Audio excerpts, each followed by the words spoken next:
What if I told you that a single, narrow stretch of water holds the entire global economy in its hands? Well, today we're diving into the most critical trade artery on the entire planet. Just look at this number, $3.5 trillion. That is the staggering value of trade that passes through the Strait of Malacca every single year. And to put that into perspective, that's more than a quarter of all goods shipped by sea, all being funneled through a passage that, at its tightest spot, is less than 3 kilometers wide. It's a massive economic superhighway squeezed through a tiny, tiny bottleneck. And that brings us to the big question, right? What happens when this absolutely vital artery is also incredibly fragile and exposed to all kinds of risks? So first up, let's just establish how fundamental this strait is to the way our world works. It really, truly is the world's economic artery. So this waterway is the shortest sea route connecting the Indian and Pacific Oceans. It's a direct link for oil from the Middle East to the manufacturing powerhouses of East Asia.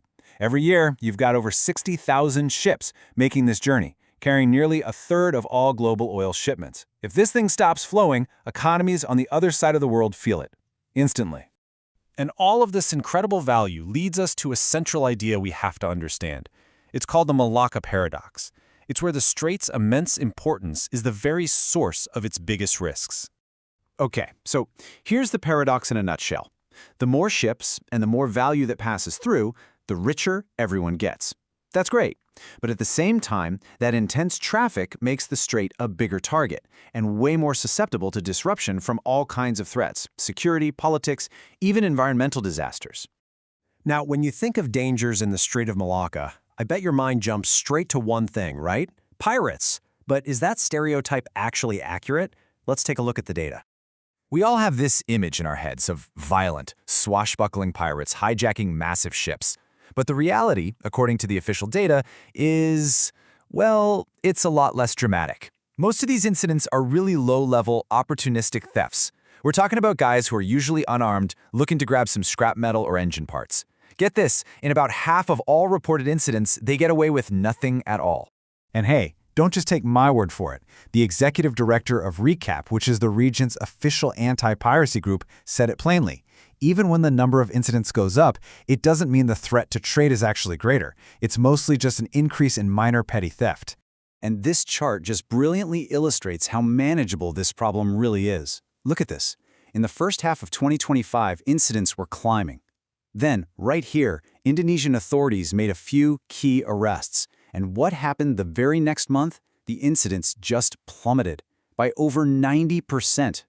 It just goes to show you, targeted, effective law enforcement works. So if it's not Hollywood pirates, what are the real risks? Well, they really fall into two major categories. First, environmental. The sheer volume of traffic leads to pollution that's really damaging the marine ecosystem. And second, geopolitical. A strategic fear known as the Malacca dilemma that keeps military planners in world capitals up at night. So how do you manage all these complex risks? The answer, it turns out, is cooperation. The countries bordering the strait have actually teamed up to keep this vital waterway open and secure. The foundation for all of this is something called the cooperative mechanism. It's a landmark agreement between the three nations that border the strait, Indonesia, Malaysia, and Singapore, to work together on everything from security patrols to environmental protection. Now, this is what's so cool, how this cooperation actually works. It's a smart, three-pronged approach. First, you've got coordinated sea patrols, where each navy guards its own turf, but they all share info. Second, there's the Eyes in the Sky program, using aircraft for surveillance from above. And third, the glue holding it all together is an intelligence exchange group, making sure everyone has the same real-time info. It's a really smart, layered defense system. Okay, so that's the inside story, but there is a massive outside story, and it's driven by the one country that depends on this strait more than almost any other, China, and it's fueling a multi-billion-dollar hunt for a way around it. This is that Malacca dilemma we mentioned. For Beijing, this is a profound strategic vulnerability. We're talking about nearly 80% of its oil imports passing through this one choke point.